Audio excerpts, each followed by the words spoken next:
প্রত্যেকটি সময় গৃহের শুভাতি শুভ মঙ্গলের জন্য আমরা বিভিন্ন সময় বিভিন্ন ধরনের উপাচার করে থাকি।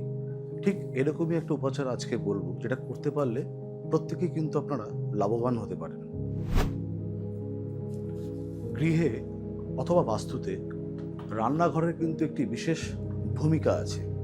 কারণ রান্নাঘর এরকমই একটি জায়গা, সেখান থেকে কিন্তু আমাদের দৈনন্দিন আহার, কারণ যেটি আমাদের মূল প্রয়োজন জীবনে বেঁচে থাকতে গেলে, সেটা কিন্তু আমরা তৈরি করি। তো বাড়িতে সুখ সমৃদ্ধির জন্য রান্নাঘরে যদি আমরা এই উপাচারটি করতে পারি, তাহলে আমরা কিন্তু প্রভূত বিষয় কিন্তু লাভবান হতে পারি। কি সেটি? রান্নাঘরে আপনারা রান্নার কাজের জন্য হতে পারে সেটা, কিংবা খাওয়ার জন্য হতে পারে। অবশ্যই কিন্তু গাওয়া ঘি কিন্তু সর্বদা রেখে দিতে হবে।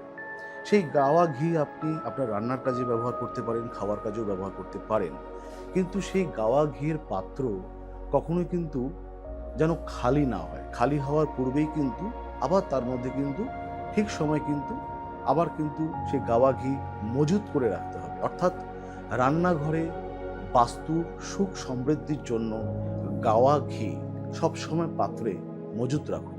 প্রত্যেকেই ভালো থাকবেন।